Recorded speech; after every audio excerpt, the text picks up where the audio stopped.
हरिओम। आनंद शांडिल्य के YouTube channel पर सभी दर्शकों का हार्दिक स्वागत है, हार्दिक अभिनंदन है।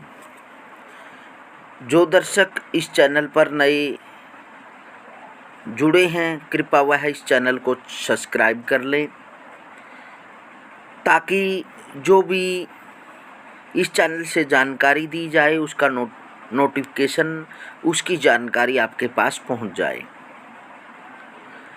दर्शकों, आप सभी का एक सब्सक्राइब हमारे लिए बहुत ही महत्वपूर्ण है और आप लोगों का इतना प्यार इस चैनल पर मिला है जो कि मेरे मुख में कोई ऐसा शब्द नहीं है मैं आपसे बोल सकूं, क्योंकि यह बहुत ही उत्तम और अच्छा जानकारी देने वाला चैनल है। इस चैनल पर आपने भी बहुत ज़्यादा प्रेम दिया, उसके लिए हम हृदय से आपके आभारी हैं और आपका सदैव आभारी रहेंगे। इसी प्रकार आप अपना प्रेम प्यार देते रहें और हम भी कोशिश करेंगे कि एक से एक जानकारी इस चैनल के माध्यम से आपके पास पहुंचाते रहें। तो आइए आज बात कर लेते हैं भक्तों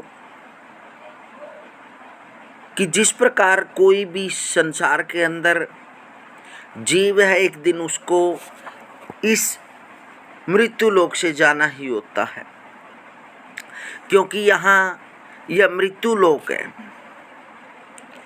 जो अगर सर दिखता है वह है ही इस संसार में है ही नहीं, क्योंकि इस संसार में केवल दो ही ऐसे है जो सत्य हैं, भगवान और मृत्यु। लेकिन भगवान को भी एक दिन ऐसा समय आता है जो इस धरती से चले जाते हैं। जब श्री कृष्ण जी भगवान थे तो बहेलिए के हाथ से उनकी मृत्यु हुई। श्री कृष्ण जी भगवान परमात्मा थे। जब आत्मा नहीं मरती तो परमात्मा की मृत्यु का सवाल ही नहीं बनता। हाँ, यह आवश्यक हुआ कि बहेलिए के बाण से जख्मी होकर उनके अपने श्री कृष्ण रूपी शरीर का त्याग किया, और ऐसा उन्होंने इसलिए किया कि उन्हें ऋषि दुर्वासा के श्राप को सत्य सिद्ध करना था।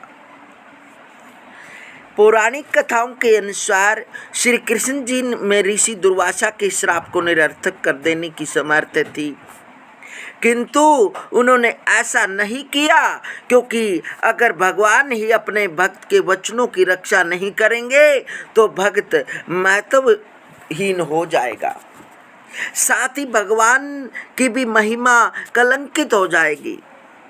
एक बार पृथ्वी पर यदुवंशी यादव बहुत अधिक हो गए थे। तब श्री कृष्ण जी ने अपने मन में विचार किया कि यदि इनका नाश न हुआ तो सर्वत्र यदुवंशी ही हो जाएंगे और अन्य मानव जातियों का अस्तित्व हो जाएगी। उसी समय द्वारिका में महाक्रोधी ऋषि दुर्वासा का आगमन हुआ।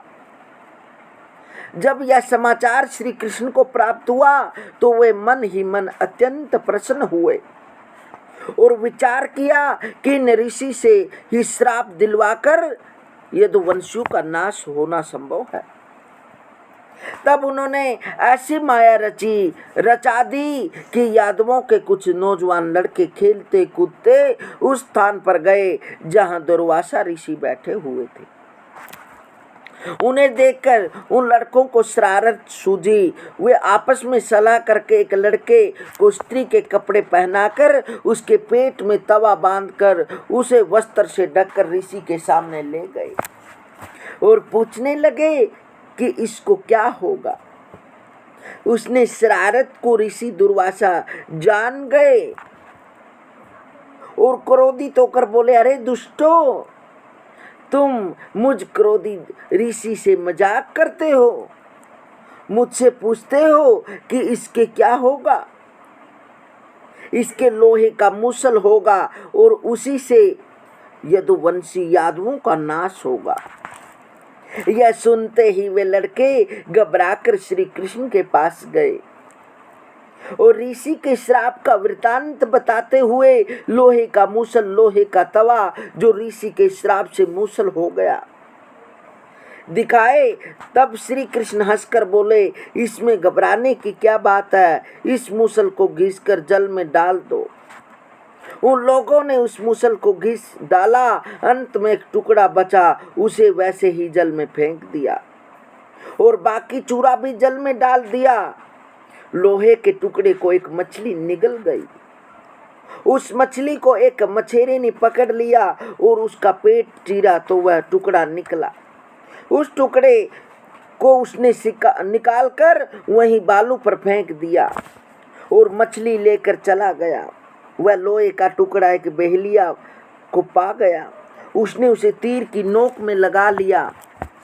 उधर लोहे के चूरे को ऋषि के श्राप के प्रभाव से नागरमोथा था, एक प्रकार का जल में उगने वाला पौधा हुआ। एक बार सभी यादव कुछेक को छोड़कर मद्यपान शराब पीना करते थे। वे सागर तट पर गए और आपस में तकरार करके लड़ने लगे और वही नागरमोथा उखाड़ कर एक दूसरे पर प्रहार करने लगे। उसकी चोट से थोड़ी ही देर में वहां उपस्थित सारे यदुवंशी मर खप गए। तब श्री कृष्ण वहां से चलकर एक पेड़ के नीचे जाकर लेट गए और पैर पर पैर चढ़ाकर विचार करने लगे। उनका तालू दूर से ही चमक रहा था, जिसे बहलिये ने हिरण की आंख समझकर बाण चला दिया। बाण से घायल होना एक बहाना था।